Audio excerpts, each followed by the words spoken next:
The house was too quiet. I cut the engine of my Ford F-150 and sat there in the driveway for a moment, watching the light fade behind the Douglas firs that lined my property.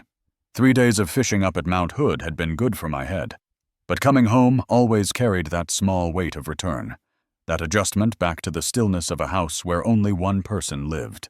I grabbed my tackle box from the passenger seat and noticed Felix Moran across the street, standing on his porch. The moment our eyes met, he turned and disappeared inside his house. Fast. Too fast. I'd lived next to Felix for 2 years.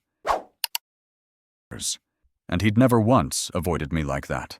I walked up the front steps, keys already in hand. The deadbolt turned smoothly. No scratches on the plate.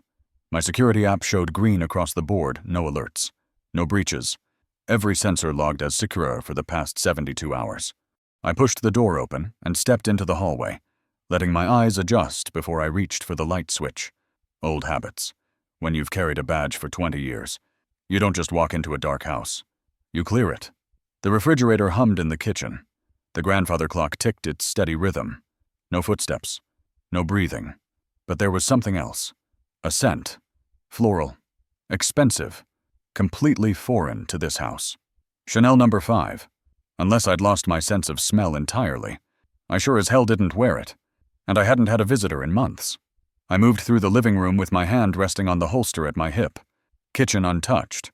Living room exactly as I'd left it. Bedroom closet door slightly ajar. But that was normal. That left the office. The room where I kept everything that mattered. I felt the temperature drop in my gut before I even reached the doorway. The Browning Pro Steel gun safe stood against the far wall, 7 feet tall and 500 pounds of reinforced steel. The kind of safe you buy when you know exactly what you're protecting against. The door was open. Not broken. Not pried. Just open. Standing there like an invitation, as someone had walked in, spun the electronic combination, and helped themselves. I didn't move for a solid 10 seconds. The late afternoon sun cut through the window at a sharp angle, illuminating the interior of the safe in parallel beams of gold. Dust particles hung in the light, drifting lazily and indifferently. The mounting brackets where my Glock 17 used to sit were empty. The shelf that held my Glock 19 and 43, both empty. The Remington 870 shotgun, gone. The AR-15 I'd registered legally through every proper channel in Oregon, gone. And the Colt 1911 that had belonged to my grandfather, the one piece of family history I had left, also gone. 6 firearms, every single one was legally owned, properly stored, and now vanished. My breath came shorter then, faster, the kind of physiological response you can't control even when you know better. This wasn't just theft, this was a violation. Someone had stood exactly where I was standing now, had touched what was mine, had made themselves at home in the one space that was supposed to be sacrosanct. The anger would come later, cold and methodical. Right now, all I feel is the hollow sickness of being made powerless in my own house. On my desk, placed with deliberate care, was a single sheet of paper, cream-colored, high-quality stock, the kind you'd use for formal correspondence. The handwriting was elegant, almost calligraphic, written in a fountain pen. Mr. Rourke, the dangerous items have been relocated to ensure community safety. Please contact Pinewood Terrace Homeowners Association for further details. Signed, PT, Community Safety Committee. No signature. No official seal. Just initials. PT. I read it 3 times. Pinewood Terrace. I knew the neighborhood. Gated community about 200 feet south of my property line. But I didn't live there. I'd specifically bought this house because it was outside any HOA jurisdiction. I wanted land that was mine, with no board meetings and no one deciding what color I could paint my fence. I pulled out my phone and took photos of everything. The empty safe, the brackets, the paper. Then I crouched down and examined the floor. The afternoon sun was my best tool now, revealing what overhead lights would hide. There, in the narrow gap between shadow and brightness, I found them. Footprints. Not boot prints. Not the heavy tread of work shoes. These were narrow, precise, deliberate, high heels. The imprint was faint, barely visible in the dust, but I could make out a partial pattern, expensive brand, the kind with a distinctive sole. Louboutin. Maybe, though I couldn't be certain. The prints moved in a straight line from the front hallway to this office, then back out again. No hesitation. No detours. Whoever this was knew exactly where they were going and what they wanted. I checked my phone for the security camera footage. My Ring doorbell kept a rolling archive of the last 60 days. I scrolled back to 3 days ago, the morning after I'd left for Mount Hood. The footage from 10 in the morning until 2 in the afternoon was gone. Not corrupted, not glitchy, just gone. Deleted with surgical precision. The system had logged a disarm code at 10:17 that morning, but erasing 4 hours of cloud-stored footage required administrator-level access. Someone hadn't just walked in. They'd had full control of my security infrastructure. That took planning. That took knowledge I'd never shared with anyone. I walked back to the kitchen and dialed the non-emergency line for the county sheriff. The dispatcher was polite and efficient. Yes, they'd send a deputy. No, it wouldn't be immediate, probably 45 minutes, given the current call volume. I gave her the basics of what had been taken. She asked if I felt unsafe, if the intruder might return. I told her no. This wasn't that kind of crime. After I hung up, I stood in my kitchen and looked at that note again. Pinewood Terrace HOA, Community Safety Committee. I pulled up Google Maps on my phone and traced the property lines. My house sat at 1247 Oakwood Drive. The Pinewood Terrace boundary ended at 1199. I was 50 feet outside their jurisdiction, 50 feet of legal separation, which meant whoever took my firearms had committed criminal trespass and theft. Not an HOA violation, not a civil matter, a felony. I opened a new tab and searched for Pinewood Terrace HOA. The website loaded fast, clean design, professional photography. They had a page dedicated to their board members, complete with headshots and brief biographies. I scrolled through the faces until I found one that caught my attention. Blair Aldridge, HOA president, mid-50s, blonde hair styled sharply and professionally. She wore a black suit in the photo, a Chanel necklace visible at her collar, and on her feet, just barely in frame, a pair of bright red heels that might have been Louboutins. Might have been. I stared at that photo, committing her face to memory. The sharp cheekbones, the confident smile. The way she held herself was like someone who'd never been questioned. It wasn't proof, but it was a starting point. My phone buzzed. Text from Sheriff Dispatch. Deputy en route. ETA 30 minutes. I set the phone down and looked out the kitchen window toward Felix Moran's house. His porch light was on now, but the curtains were drawn. He'd seen something. I was sure of it. People don't avoid their neighbors like that unless they know something they don't want to talk about. I'd need to have a conversation with Felix. And soon. But first, I'd deal with the deputy. I folded the note carefully and placed it in a plastic evidence bag from my desk drawer. Deputy Tyler Gresham would arrive soon, and I'd give him the basics. But I already knew how this would go. He'd take a report. He'd document the scene. He'd promise to follow up. And then this case would sit in a file somewhere. Because stolen guns from a house with no signs of forced entry didn't scream priority. That was fine. I'd spent 2 decades building cases, following evidence to its logical conclusion. I knew how to find answers, and I knew how to make people uncomfortable when they thought they were untouchable. I didn't know yet if Blair Aldridge had walked through my house in $1,500 shoes. But someone had. Someone who believed they had the right. And I was going to find out who. Deputy Tyler Gresham arrived exactly 43 minutes after I called, pulling up in a Lane County Sheriff cruiser with the kind of deliberate slowness that told me this wasn't his first HOA-related call. He was young, maybe 28, with that fresh-faced professionalism that hadn't been ground down yet. I walked him through the scene, the empty safe, the note, the deleted footage. His expression tightened when I mentioned the firearms. 6 guns, including an AR-15. That's ATF jurisdiction if they crossed state lines, or if there's a trafficking angle, he said, making a note on his tablet. I'll flag it for follow-up, maybe loop in state if we find a pattern. But then he looked at the scene again. No forced entry, no witnesses. And I watched the concern drain from his posture. He took photos, scribbled notes, and when I mentioned the note from Pinewood Terrace HOA, his eyebrows went up. Pinewood Terrace, I've taken a few calls about them before. Property disputes, mostly. I told him this wasn't a dispute. This was theft and breaking. He nodded, wrote that down, but his gaze had already shifted toward the door. Low priority. Civil matter. I'd seen this before, after Tyler left. I sat down at my kitchen table and opened my laptop. I needed to understand the boundaries. I pulled up the Lane County Geographic Information System, the public database that maps every parcel down to the square foot. I typed in my address, 1247 Oakwood Drive. The map loaded in layers. Pinewood Terrace was marked in light blue, a neat geometric shape encompassing roughly 200 homes. The boundary line ran along Oakwood Drive, terminating cleanly at 1199. My property sat 50 feet north of that line, clearly outside the blue zone. I took a screenshot and saved it. No ambiguity, no gray area. Whoever took my firearms had crossed a legal boundary to do it. I looked at the stack of mail I'd been ignoring for months. Buried in the middle were 4 envelopes from Pinewood Terrace HOA, all unopened. I'd assumed they were junk mail. I opened them now and felt the pieces start to click.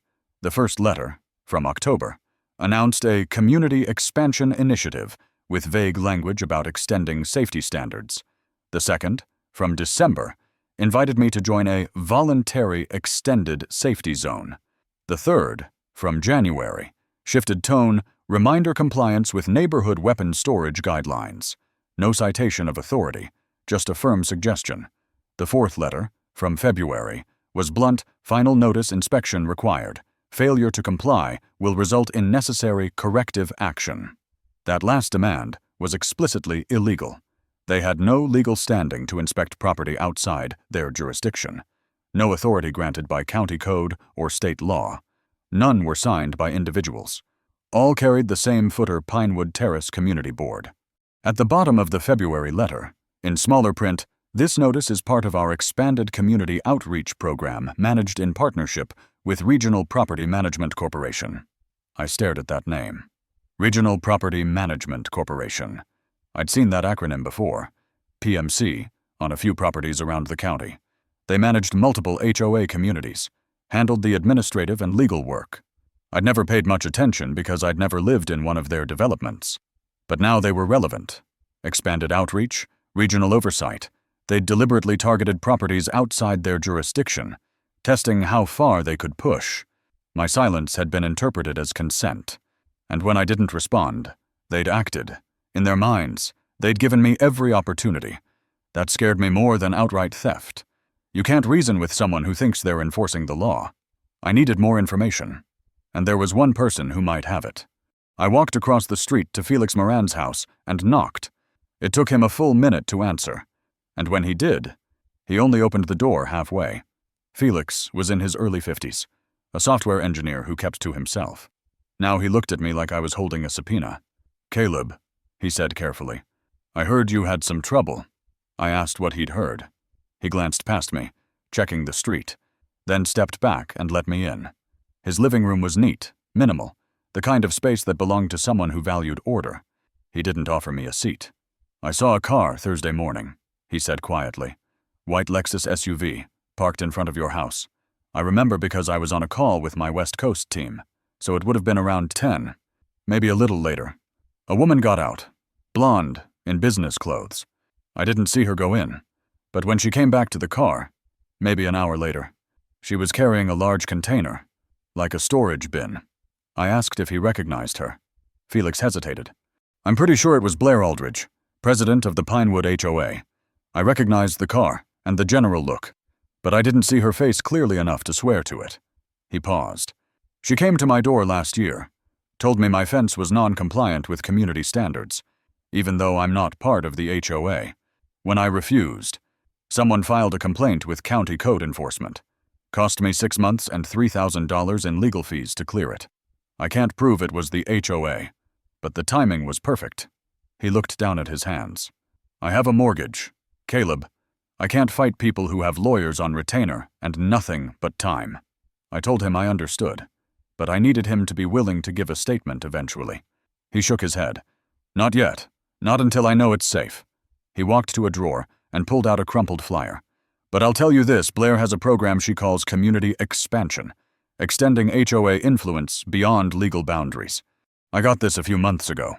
The flyer was professionally printed, showing images of pristine lawns and smiling families. At the bottom, in small print, in partnership with Regional Property Management Corporation. There it was again. PMC. Not just an HOA president with delusions of authority. A corporation with resources, infrastructure, and legal support. I folded the flyer and thanked Felix, promising I wouldn't use his name unless necessary. As I walked back to my house, I photographed the flyer and added it to my evidence folder. This wasn't just about Blair Aldridge and her overreach. This was systematic. This was business. And business didn't stop until someone made it stop. I waited until morning to make my move. Charging into an HOA office on a Friday night would accomplish nothing except making me look unhinged. I spent the evening going through public records, cross-referencing property complaints filed with the county over the past 3 years. What I found confirmed my suspicions. 3 other properties on Oakwood Drive, all outside the Pinewood Terrace boundary, all with complaints filed against them. Troy Sandon, Linda Marbury, Jared Copley. Every single case was resolved with fines paid or property removed. Every single case had the same attorney, listed Evelyn Stroud, Esquire. I saved the documents and went to bed with the kind of clarity that comes from knowing exactly what you're up against. The Pinewood Terrace HOA office occupied a small 2-story building near the center of their gated community. Brick facade, manicured landscaping, a bronze plaque by the door reading Community Excellence Through Partnership. I parked my truck on the street and walked in at 9:30 Saturday morning. Before I reached the door, I pulled out my iPhone, opened the voice memo app, and hit record. Oregon was a one-party consent state.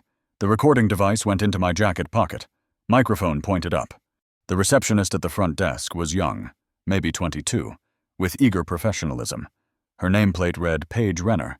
She looked up and offered a bright smile. "Good morning. How can I help you?" I told her I needed to speak with Blair Aldridge about properties removed from my home without consent. The smile flickered. She picked up the phone, spoke quietly. Then a voice came from upstairs. "Send him up." The second floor was arranged like a small corporate office. Blair Aldridge stood in the doorway of the corner office, watching me approach. Mid-50s, blonde hair cut short, navy suit, red Louboutin heels, the same shoes from my office floor. She extended her hand. "Mr. Rourke, I was wondering when you'd come by." I didn't take it. I walked past her into the office, forcing her to follow. The space was large, well-appointed, with certificates on the walls. Sitting by the desk was another woman. Older, mid-40s, short dark hair, solid build. Blair gestured to her. "This is Sloan Merritt, our community security coordinator." I remained standing. Blair moved behind her desk but didn't sit. For a moment, we formed a triangle, each measuring the others. I broke the silence. 6 firearms were taken from my home on Thursday. You left a note claiming they were relocated for community safety. I want them back today. Blair's expression didn't change. "Mr. Rourke, I understand you're upset, but there's been a misunderstanding about our intentions. We secured items that posed a risk to the surrounding neighborhood. That's stewardship, not theft." I told her that was an interesting description of breaking. She shook her head slowly, like a teacher correcting a student. "We didn't break anything. We followed community-approved protocols to address the situation." I asked what protocols allowed her to enter my home and open my gun safe. She paused, choosing her words with lawyer-like precision. "The specifics of our security procedures are confidential, but I can assure you everything was handled according to established guidelines for critical situations." In other words, she wasn't going to explain how she'd gotten in, and she certainly wasn't going to admit on record that she had no legal basis. I glanced at my jacket pocket, where the phone was recording. She had no idea every word was being preserved. Sloan shifted in her chair, visibly uncomfortable. I pulled out my phone, opened the GIS map I'd saved, and held it up. "County records show your HOA boundary ends at 1199 Oakwood Drive. I live at 1247, 50 feet outside your jurisdiction. You have no authority over my property." Sloan looked at the map, then at Blair. Something passed between them. Uncertainty from Sloan. Hardening resolve from Blair. "Mr. Rourke, dangers don't respect property lines. We acted to prevent potential tragedy in our community." I told her that taking firearms without authorization could constitute multiple criminal offenses, potentially including federal charges. That got a reaction. Sloan's eyes widened. Blair's jaw tightened. "Are you threatening legal action?" I said I was stating facts. She'd committed trespass and theft. Sloan spoke for the first time, her voice measured but strained. The board authorized the action. We followed the program as designed. I looked at her directly. Authorized doesn't mean legal. Did anyone confirm you had jurisdiction over properties outside the HOA before you acted? Sloane's hands tightened on the chair arms. But she didn't answer. Blair cut in sharply. Sloane, that's enough. But I'd seen it. The crack. Sloane understood she'd crossed a line. And now she was wondering how exposed she really was. I took a step closer to Blair's desk. I know about the other cases. Troy Sandon, Linda Marbury, Jared Copley. All outside your boundary. All pressured into compliance. This isn't about safety. This is a pattern of overreach. Blair's eyes flashed. Those were legitimate actions protecting community standards. I said they all had the same attorney, the same complaint language, the same timeline. That wasn't a coincidence. That was systematic targeting. Blair leaned forward, hands flat on the desk.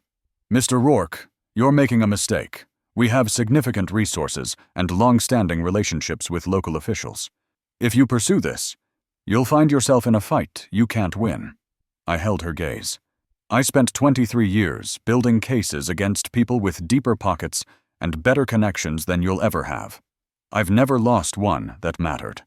I turned toward the door, then stopped. You have until 6 p.m. to return my property. After that, I'm filing formal complaints with authorities at every appropriate level. I'll also be contacting every homeowner you've targeted and encouraging them to do the same. As I walked down the stairs, I heard low, urgent voices from the office above. Sloane is saying something about liability. Blair's voice, sharper now, cutting her off. Paige at the front desk kept her eyes on her computer as I passed, pretending she hadn't heard anything. I walked to my truck, got in, and pulled the phone from my pocket. The voice memo showed 38 minutes of recording. I saved it with a timestamp, backed it up to the cloud, and sent a copy to my email. Then I sat there for a moment, letting my heart rate settle. The confrontation had gone exactly as expected. Blair was arrogant, convinced of her righteousness. Sloane was conflicted, beginning to see the consequences. And somewhere in that organization was a crack I could exploit. 6 p.m. would come and go. Blair wouldn't return my firearms voluntarily, but that was fine. I'd given her the chance. Now I could bring in the people with real authority. The ones with badges and warrants who could make entitled HOA presidents very uncomfortable. 6 p.m. came and went with no word from Blair Aldridge. I hadn't expected anything different. Monday morning, I made 2 phone calls that would change everything. The first was to the Bureau of Alcohol, Tobacco, Firearms and Explosives Field Office in Portland. Agent Nora Vell took my information with professional efficiency, serial numbers, ownership documentation, the recording from the HOA office, Felix's witness statement. She was quiet after I finished. Mr. Rourke, this is a serious violation. Theft of firearms falls under our jurisdiction. We'll open an investigation. The second call was to County Sheriff Reed Callahan. Reed and I went back 15 years. When I explained the situation, he didn't hesitate. If they took your guns and did it to other people, that's a pattern. I'll coordinate with ATF. We'll get a search warrant. I asked how long. He said 48 hours, maybe less. Then I checked the Pinewood Terrace HOA website. Monthly board meetings were held on the first Thursday of every month, open to all residents per Oregon law. This Thursday, 3 days away. Perfect timing. Thursday evening arrived clear and sharp. I drove to the community center at 6:45. The parking lot was fuller than usual. 80 or 90 people filtered into the building, far more than the typical 30. I took a seat in the back row, near the exit. The room was set up auditorium style, with folding chairs facing a long table where the board sat.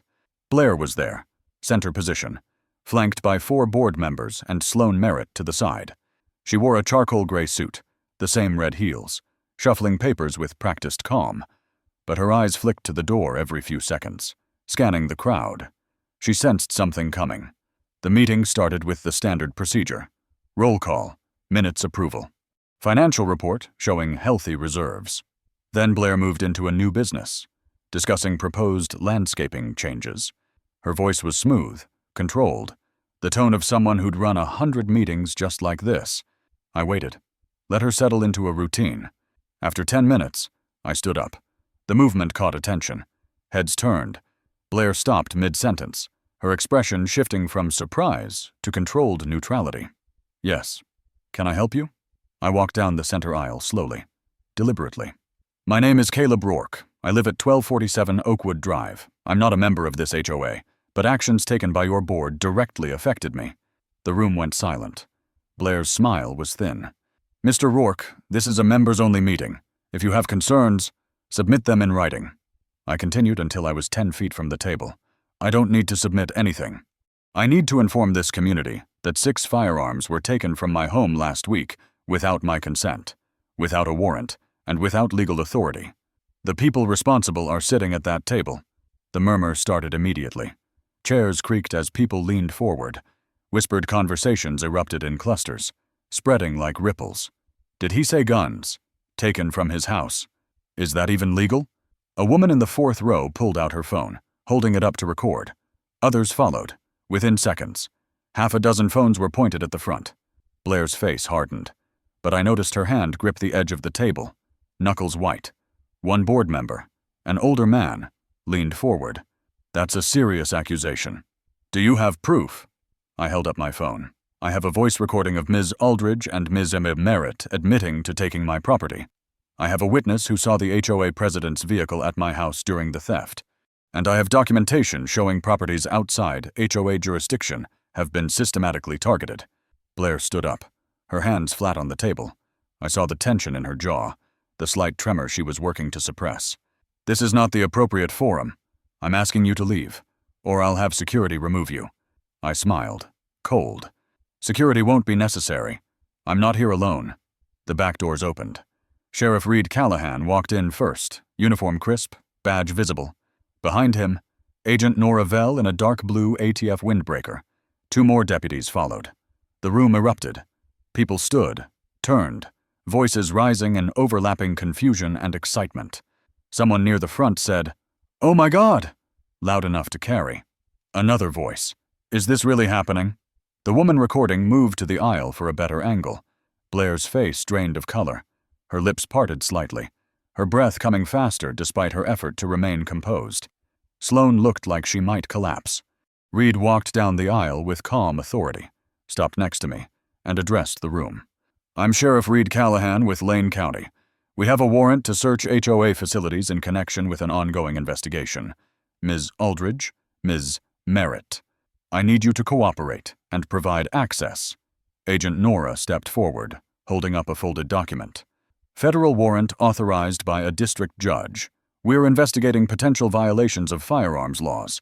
We need access to storage areas, file rooms, and secure locations." Blair found her voice, though it came out tight. "This is outrageous. We're a legitimate organization. We have rights." Reed's expression didn't change. "You do, and you'll exercise them. But right now, we're executing this warrant. Cooperate, or be arrested for obstruction. Your choice." Blair stared at him, her mind visibly calculating. Then Sloane stood, her voice quiet but clear. "The storage room is downstairs. I have the key." Blair turned sharply. "Sloane, don't say another word." But Sloane was already moving toward the deputies. Shoulders slumped. The look on her face was surrender. The search took 15 minutes.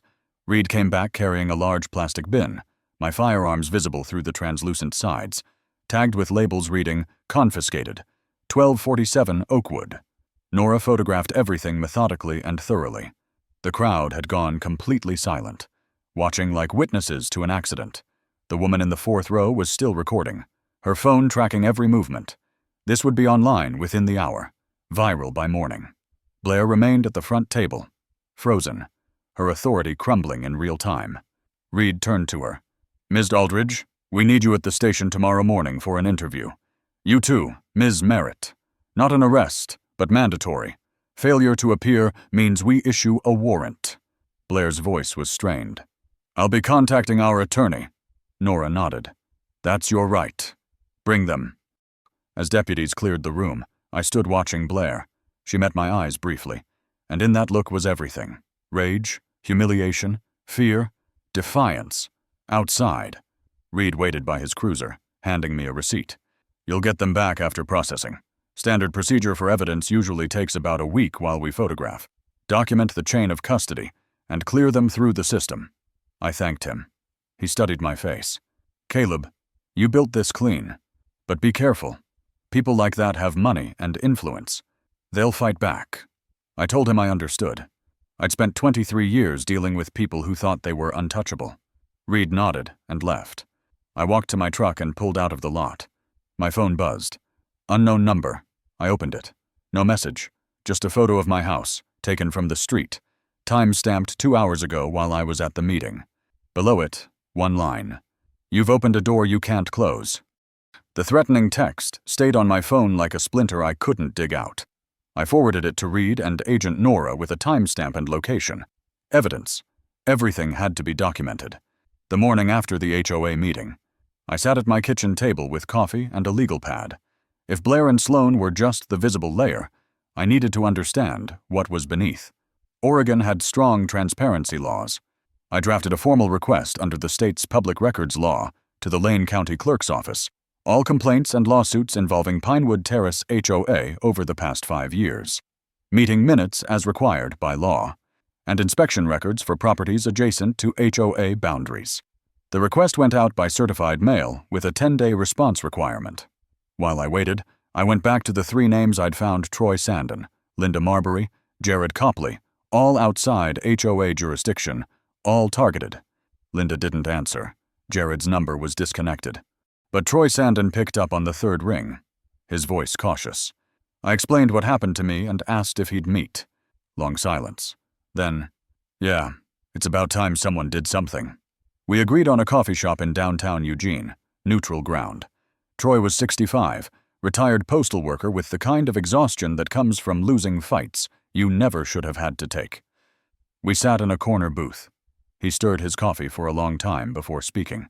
"They cut down my oak tree, 50 years old. My wife and I planted it the year we bought the house.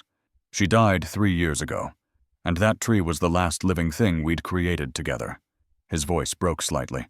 "HOA said it was dangerous, even though it was healthy and nowhere near power lines. They came while I was at a doctor's appointment, hired a crew, took it down, and billed me $2,000. When I got home, there was just a stump and sawdust. I sat on my porch and cried like a kid." He looked down at his hands. "I tried to fight it. Got a lawyer. Then their attorney, Evelyn Stroud, threatened to sue me for $50,000 in damages. My lawyer said fighting would cost more than paying, so I paid, and I felt like a coward for the rest of that year." I asked if he'd be willing to make a statement now, on record. Troy looked at me with something between exhaustion and hope. "If you've got real authorities involved, if this is real and not just more empty promises, then yes, I'll testify. I'll do whatever it takes to make sure they can't do this to anyone else." I promised to stay in touch. Driving home, I kept thinking about what he'd said, the tree his wife planted, crying on his porch, feeling like a coward. That was how they operated. Make victims feel isolated, crazy, and weak. Make compliance cheaper than resistance. 10 days passed. I used the time to install additional security cameras around my property and review everything I'd collected. On day 11, the county clerk's response arrived in a thick manila envelope, 217 pages. I spread them across my dining table and started reading. 7 cases total over 3 years. Troy in 2022. Felix, that same year. Fenced and painted without consent. Billed $1,500. In 2023. Chickens were confiscated despite county permits. Jared, that year, 2. A vintage car was impounded. $500 to release. 3 more I hadn't known about: Owen Ricks. Garden shed demolished. Daphne Lowell. Security cameras removed. Riley Dorn. Tools confiscated. Every case had the same attorney, Evelyn Stroud. Every victim eventually paid, rather than face prolonged legal costs. I built a spreadsheet tracking dates, actions, and amounts. But there was something else in the HOA meeting minutes. References to a community expansion fund established in 2022 with $50,000 from an external partner. The name appeared in small print Regional Property Management Corporation, PMC. I Googled them. Corporate headquarters in Portland, with 50-plus communities managed across Oregon and Washington. In the leadership section, I found their board of directors. The 3rd name stopped me cold: Harper Linton, Lane County Commissioner, a sitting county official on the board of a company funding aggressive enforcement actions. That explained why code enforcement sided with the HOA, why complaints went nowhere, and why deputies treated these as low priority. There was structural corruption connecting PMC, the HOA, and the local government. I took screenshots, saved them in triplicate, and opened my email. I composed a message to Agent Nora with all documents attached. Agent Vell, I've uncovered 7 additional victims and a financial trail connecting the HOA to a property management corporation with ties to county government. Attached are the records and my analysis. Please advise. When I hit send, the reply came 4 minutes later. Do not discuss this via email. Meet me tomorrow, 9 a.m., Federal Building, downtown Portland. Bring hard copies of everything. In person only. I stared at the screen. In person only. That meant a secure facility. That meant this was escalating beyond stolen firearms. That meant whatever I'd uncovered was serious enough to require federal protocols. My phone buzzed. Unknown number. My pulse kicked up before I even opened it. That primal recognition that danger was circling closer. The text was short. Stop digging, or you'll regret it. Last warning. My heart hammered against my ribs. Not from fear, but from the surge of adrenaline that comes when abstract threats become concrete. I forwarded it to Nora and Reed immediately, then walked through my house, checking every lock, every camera angle, every sight line from the windows. I went to my gun safe and verified the new security measures I'd installed. If someone wanted to escalate from words to action, they'd find me prepared. But I wasn't stopping. Not when I'd found the thread connecting a county commissioner to systematic extortion. Not when 7 victims were waiting for someone to finally get them justice. Not when the people who thought they were untouchable were about to learn they weren't. The Federal Building in downtown Portland was a fortress of concrete and glass, the kind of structure designed to remind you that the government had resources you couldn't match. I arrived at 8:45 with a messenger bag full of documents, printed copies of everything I'd sent to Nora, plus originals of the threatening texts. Security was tight, metal detectors, ID verification, and visitor badges that had to be worn at all times. I was escorted to the 3rd floor by a young agent who didn't make small talk. Agent Nora Vell met me in a windowless conference room that smelled like burnt coffee and old files. She wasn't alone. 2 other agents sat at the table, one from ATF, one I didn't recognize. Nora made introductions. This is Agent Marcus Chen, ATF Financial Crimes Division, and this is Agent Jonas Whitlock, FBI White Collar Crime Unit. FBI. So it had already escalated that far. We spent 2 hours going through everything. I walked them through the timeline, the 7 victims, the financial records showing PMC's contributions to the HOA expansion fund, and the connection to County Commissioner Harper Linton. Jonas took notes in a leather-bound notebook, his handwriting precise and methodical. Marcus focused on the money trail, asking specific questions about amounts, dates, and paper trails. Nora remained quiet, letting her colleagues lead. When I finished, Jonas leaned back in his chair. Mr. Rourke, what you've uncovered appears to be a pattern of extortion facilitated by an organization with potential ties to public corruption. That falls under federal RICO statutes. Racketeer Influenced and Corrupt Organizations Act. We'll need time to investigate, interview victims, and build a prosecutable case. That could take weeks, possibly months. I asked what I should do in the meantime. Nora spoke for the first time in an hour. Be careful. Very careful. People involved in schemes like this don't react well when someone threatens their operation. You've already received 2 threats. Expect more, and expect them to escalate. I left the Federal Building at noon with more questions than answers.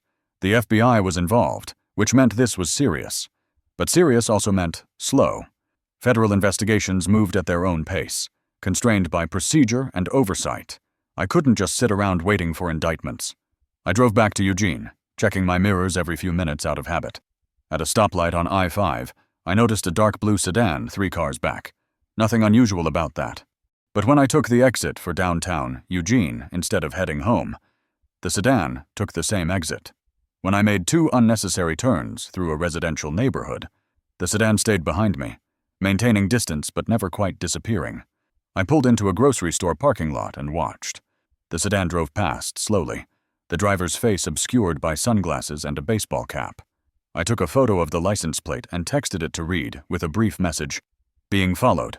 plate number attached. I stayed in the grocery store for 30 minutes, buying things I didn't need, watching the parking lot through the windows. The sedan didn't return. When I finally drove home, I took a deliberately circuitous route, doubling back twice to confirm I wasn't being tailed. My street was quiet when I arrived. I pulled into the driveway and immediately noticed something wrong. The living room window, the one facing the street, had a spiderweb crack radiating from a central impact point. I got out of the truck slowly, my hand instinctively moving toward where my holster would be if I were still carrying on duty. A rock sat on my porch, roughly the size of a baseball, with a piece of paper wrapped around it and secured with a rubber band. I photographed it before touching anything, then carefully unwrapped the note. Block letters, printed from a computer. Final warning: back off, or it gets worse. I called the sheriff's department. A different deputy arrived this time, younger than Tyler, less experienced.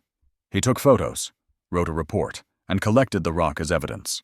I showed him the texts, the photo of the sedan, and explained about the federal investigation. He nodded along, promised to file everything properly, but I could see it in his eyes. This was above his pay grade. He was documenting, not solving. After he left, I walked around my property doing a full security check. That's when I found the tires. All 4 on my truck, professionally slashed, not random vandalism, clean cuts on the sidewalls, the kind that can't be repaired, only replaced. 4 new tires would cost me $800 and a full day without transportation. The message was clear: we can reach you anytime we want. I was standing there in my driveway, staring at the ruined tires and feeling the cold weight of being targeted, when my phone buzzed. Unknown number again. My jaw clenched, expecting another threat, but this message was different. Mr. Rourke, this is Sloan Merritt. I need to talk to you. Not over the phone. Meet me at Riverside Park tomorrow morning. At 7 a.m. Bench near the fountain. Come alone, please. I have information you need. I read it 3 times, analyzing every word. It could be a setup. Sloan was part of the organization that had stolen from me. But there had been something in her face during that confrontation at the HOA office. A fracture in her loyalty. And the phrasing felt desperate, not menacing. I replied with one word: okay. That evening, I contacted a 24-hour tire service and paid extra for same-day replacement. While the technician worked, I sat on my porch and thought about trajectories. A week ago, this had been about stolen guns and an overreaching HOA president. Now it involved federal agents, RICO statutes, a property management corporation, and a county commissioner. The stakes had multiplied, and so had the danger. Whoever was behind this had resources. They had people willing to follow me, vandalize my property, and send escalating threats. They were organized, funded, and connected, but they'd also made a mistake. They'd targeted someone who knew how investigations worked, who understood the value of documentation, and who had spent 2 decades learning how to dismantle criminal operations piece by piece. The rock through my window wasn't intimidating. It was evidence. The slashed tires weren't a setback. They were proof of criminal mischief. I could add to the growing list of charges. My phone rang. I didn't recognize the number, but the area code was local. I answered. A woman's voice, smooth and professional, with the kind of practiced calm that came from expensive law schools and high-stakes negotiations. Mr. Rourke, my name is Evelyn Stroud. I'm an attorney representing Pinewood Terrace HOA and several related parties. I believe we should talk before this situation becomes more complicated than it needs to be. I didn't respond immediately, letting the silence stretch. Finally, I said, I'm listening. She continued without missing a beat. My clients are willing to offer a settlement, full reimbursement for any damages or inconvenience, plus a substantial good faith payment of $75,000 in exchange for dropping all complaints and signing a mutual non-disclosure agreement. This is a generous offer considering the alternative is prolonged litigation that benefits no one. I almost laughed. $75,000 to go away quietly, to let them continue their operation without interference. Ms. Stroud, your clients committed multiple felonies. Federal agents are involved. This isn't a civil dispute I can settle with an NDA. Her tone shifted, just slightly, from conciliatory to firm. Mr. Rourke, you should understand that my clients have significant resources and long-standing relationships throughout this region. They're prepared to defend themselves vigorously. More importantly, There are stakeholders in this matter with interests that extend far beyond a local HOA. People who don't appreciate interference in carefully structured business arrangements. I'm offering you an exit that protects everyone involved. I'd strongly suggest you take it. There it was. Not quite a threat, but close enough. Stakeholders. Carefully structured arrangements. She was telling me there was a bigger machine behind this, and I was a small part getting in the way of the larger gears. I told her I'd consider her offer and hung up. I wouldn't consider it for a second, but I wanted her to think I might. Let them believe I was weighing options, that I could be bought or scared off. Meanwhile, I'd be preparing for tomorrow's meeting with Sloan, documenting every threat and feeding information to federal investigators who didn't care how many stakeholders felt inconvenienced. I forwarded Evelyn's number to Agent Nora with a note, "Attorney for HOA just offered $75,000 to drop complaints and sign NDA. Mentioned stakeholders with interests beyond local HOA. Is recording attached?" Then I went inside, locked every door, checked every camera, and tried to sleep. Tomorrow I'd find out if Sloan Merritt was ready to become the crack that broke everything open. I arrived at Riverside Park at 6:45, 15 minutes early, and parked where I could watch the fountain area from a distance. The morning was cold and gray, typical Oregon weather for early spring, with mist hanging low over the Willamette River. I'd told Reed where I'd be and set my phone to automatically share my location with him for the next 2 hours. If this were a setup, at least someone would know where to start looking. At 6:55, Sloan Merritt appeared walking from the opposite direction, wearing a plain gray hoodie and dark jeans, no makeup, looking nothing like the professional security coordinator I'd seen at the HOA office. She sat on the bench near the fountain and stared at the water. I waited another 3 minutes, scanning for anyone else, any cars that didn't belong, any sign this was more than what it appeared to be. Nothing. I walked over and sat down, leaving space between us. Sloan didn't look at me right away. When she finally spoke, her voice was quiet, almost defeated. I didn't sign up for this. When Blair hired me 3 years ago, she said it was about community safety, monitoring, reporting, maybe issuing warnings. I believed her. I'm a former military police officer. I thought I was doing something good. She pulled a small USB drive from her hoodie pocket and set it on the bench between us. Everything's on there. Financial records go back 3 years. Emails between Blair and Mason Keaton from PMC. Meeting minutes that were never made public. A list of every property we targeted, including 15 I bet you don't know about. And documentation of the fund PMC established to, quote, incentivize proactive community management. I didn't touch the drive immediately. "Why are you doing this now?" Sloan finally looked at me, and her eyes were red-rimmed, exhausted. "Because I realized I'm not law enforcement anymore. I'm a criminal. I broke into your house. I took your property. And when I tried to tell myself it was justified, I couldn't. That meeting, when the sheriff and ATF walked in, I saw my future. Prison. Losing everything. And for what? A paycheck and Blair's approval. I asked if anyone knew she was here. She shook her head. No one. But they'll figure it out eventually. Blair's already paranoid. She knows someone's feeding information out. She's watching everyone. I picked up the USB drive, slipped it into my jacket pocket. You need a lawyer. Sloan. A good one. And you need to contact the FBI.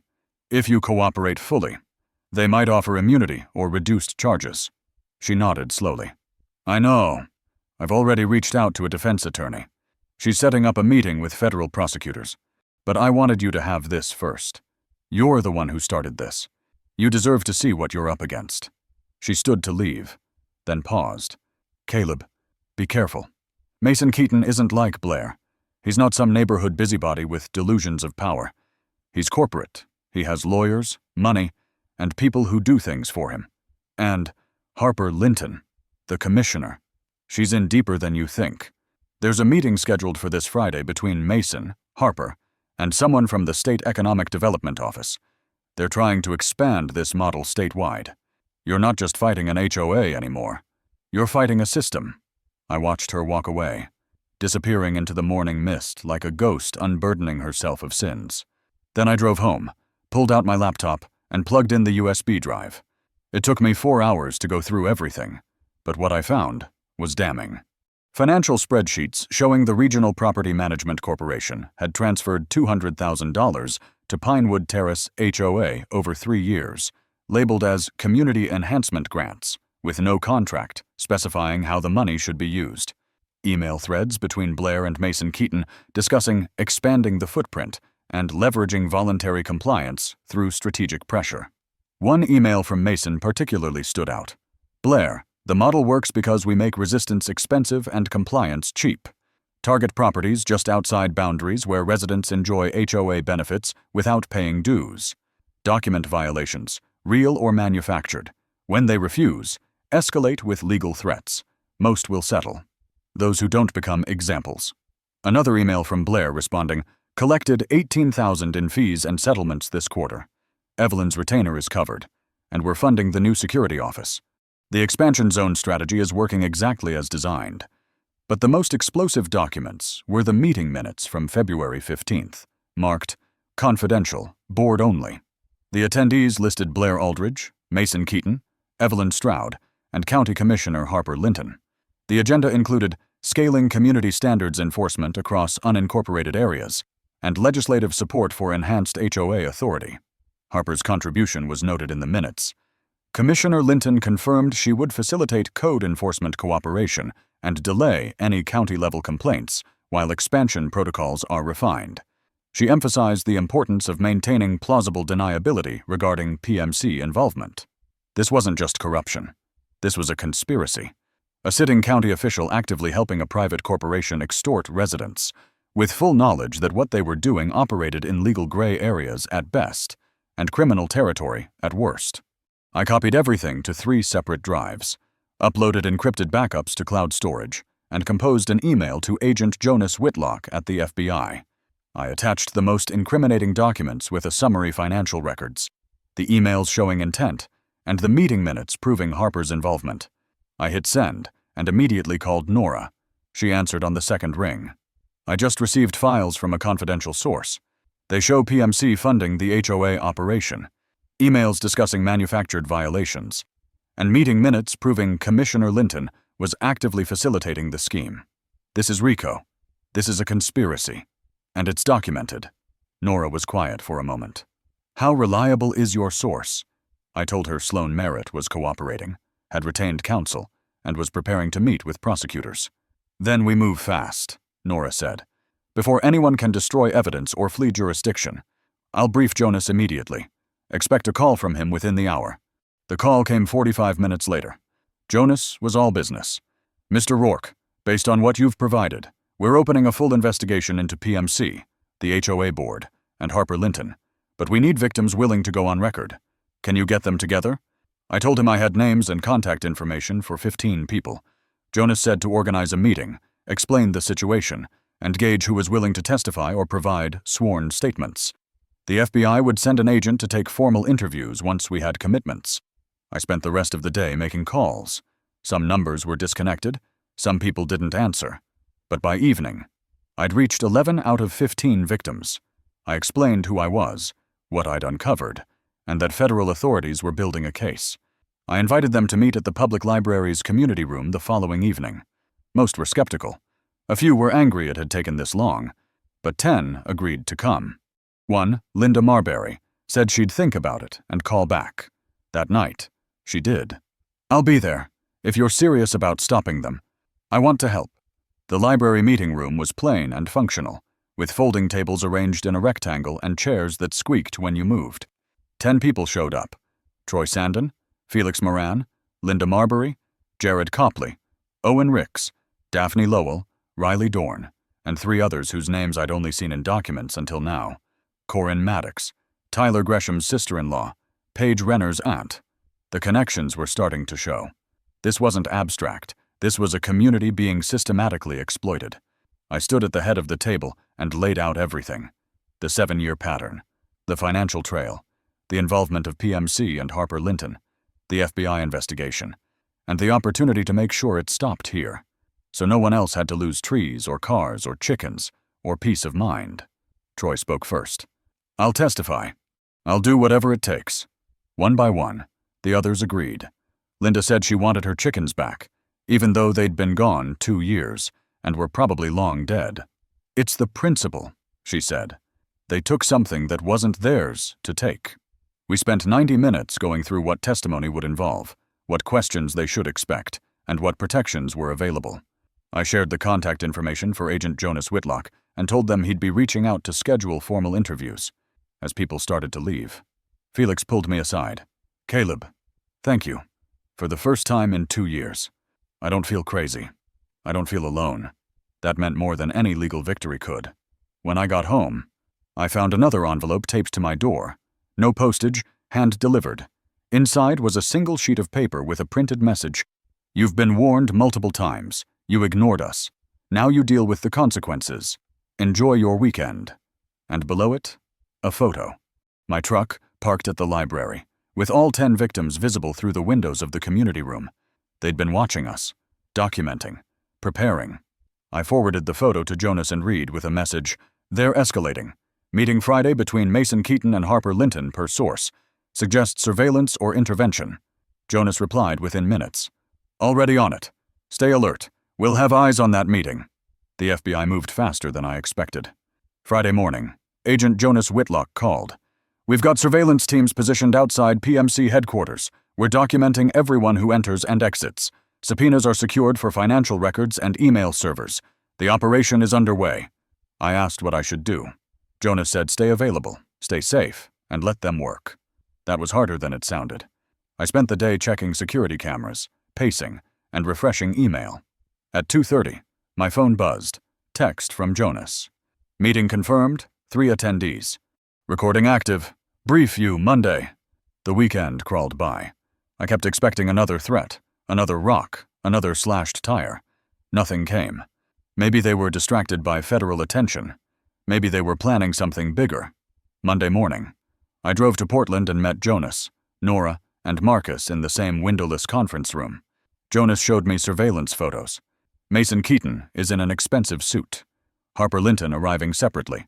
Casual clothes. No county vehicle. A third man I didn't recognize. 50s. Leather briefcase. "State Economic Liaison," Jonas said. "May not know the full scope, but his presence confirms statewide expansion plans." Marcus pulled up transcripts from audio surveillance. The meeting had been recorded through directional microphones and a cooperating witness wearing a wire. Mason pitched his community enhancement model as an innovative public-private partnership. Harper provided data showing decreased complaint rates. The state liaison asked about legal challenges. Mason assured him everything was structured properly, and complaints were handled through quick settlements. All lies. All documented. Jonas closed the laptop. "We've got enough. Grand jury convenes Wednesday." 3 weeks later, indictments came down. Blair Aldridge extortion, conspiracy, trespass, theft. Mason Keaton, RICO violations, wire fraud, conspiracy. Sloan received immunity for full cooperation, 200 hours of community service, resignation from all HOA positions, no prison. Evelyn Stroud wasn't indicted criminally. Prosecutors couldn't prove she knew her clients were committing crimes. But the state bar opened disciplinary proceedings. 6 months later, she was disbarred for facilitating misconduct. Harper was more complicated. Evidence showed she'd participated in meetings and offered to delay code enforcement. But her lawyers argued she hadn't directly participated in extortion or received money. Criminal charges wouldn't stick. The day before filing, Harper held a press conference. Health reasons, family time. Everyone knew what it meant. The criminal cases moved with bureaucratic slowness. Mason hired a legal team and prepared to fight. Trial scheduled 8 months out. Blair faced different calculations. 20 years versus a plea deal. Her attorney negotiated guilty to 1 count of extortion. Other charges dismissed. 5-year recommendation. She accepted. The sentencing hearing was brief. Blair stood before a federal judge and admitted using her position to intimidate residents and extract money. The judge called it a betrayal of community trust. 5 years. Full term. I attended. Sitting in the back. Blair never looked at me. Mason's case followed a similar trajectory. 3 months into preparation. Facing 11 victim testimonies. Sloan's cooperation. And damning emails. His lawyers advised negotiation. He pled guilty. 7 years. agreed to cooperate in related investigations. PMC declared bankruptcy within weeks. The civil side moved faster. 16 victims filed a class action against the HOA, PMC, Blair, and Mason. We sought $2.5 million. With criminal convictions secured, defendants had no leverage. PMC's bankruptcy trustee offered $1.8 million, distributed among all victims. We voted. 14 were accepted immediately. 2 wanted the full amount, but ultimately agreed when lawyers explained bankruptcy might mean nothing. I received $180,000, the largest share. I deposited the check and felt hollow. Not satisfaction, not vindication, just acknowledgement that money couldn't undo the violation. Couldn't give Troy his tree or Linda her chickens, or any of us the months spent feeling powerless. Pinewood Terrace underwent complete restructuring. The old board dissolved. Residents voted to reduce HOA authority, implement transparent reporting, and establish independent oversight. They hired new management with no PMC ties. I attended a meeting at their invitation. They apologized publicly and asked what they could do. I told them to remember how easily power corrupts, even in well-meaning organizations. Never stop questioning authority, especially your own. 3 months later, they voted to rename the community park after me. I declined. I didn't do this for recognition. I did it because no one should feel powerless in their own home. The FBI investigation didn't end with Blair and Mason. 6 months after the indictments, Jonas explained that PMC's records revealed 53 HOA communities across 5 counties. 30% had similar complaints. The Bureau was opening investigations in 4 jurisdictions. It would take years to unravel. Jonas asked if I'd consult, someone who understood both law enforcement and victim experience. I agreed. Once a month, I drove to Portland and met with FBI teams, helped them understand how schemes worked, how to talk to scared homeowners, how to build cases that would hold. It wasn't the retirement I'd imagined, but it was a purpose. 1 year after discovering my empty gun safe, I sat on my porch drinking coffee when my phone chimed. New email, unknown address, subject, need help with HOA problem. I opened it. Mr. Rourke, my name is Catherine Werner. I live in the Meadowbrook HOA in Washington County. Something similar is happening here. 5 families targeted, all outside boundaries, property taken, fines issued, legal threats. No one believes us. The county says civil matter. I don't know where else to turn. Can you help? I stared at the screen. 5 families, outside boundaries. The county is calling it civil. The same pattern, the same playbook. Maybe a different organization. Maybe PMC remnants that hadn't been exposed. My first instinct was to say no. I'd done my part. Gotten justice for 16 people. Helped the FBI open investigations protecting hundreds more. Earned the right to walk away. But then I thought about Troy, crying over his tree. Felix was afraid to speak for 2 years. Linda is asking for dead chickens because of principle. Everyone who'd felt crazy and alone because the system failed them. I thought about coming home to that empty safe, that violation, that powerlessness. I couldn't walk away. Not while others experienced the same thing. Not while organizations believed they could abuse authority without consequences. Not while the pattern continued spreading to new counties, new states, new victims who didn't know where to turn. I replied, yes. Tell me everything. Document everything they've done. We're going to stop them. Then I forwarded the email to Jonas. New case, Washington County. Same model. Want to coordinate? His reply came fast. Absolutely. This might be bigger than we thought. If they're operating in Washington County, they could be in Clark County across the river. Maybe into Idaho. Let's talk tomorrow. And Caleb, be careful. If this is organized beyond PMC, whoever's running it now knows your name. I felt that familiar cold weight settle in my chest. The weight of being a target again. Of threatening something larger than one corrupt HOA president. But this time, I wasn't alone. I had federal resources. I had experience. I had 16 people who'd stood up when it mattered. And I had the certainty that came from knowing what happened when you stayed quiet. I set my phone down and looked out at my property. The house I'd bought for peace. The sanctuary was violated, then defended, then restored. Justice wasn't a single event. It was an ongoing process, imperfect and exhausting. The fight didn't end when bad people went to prison. It continued every time someone new said no to abuse, Every time a victim found their voice. Every time.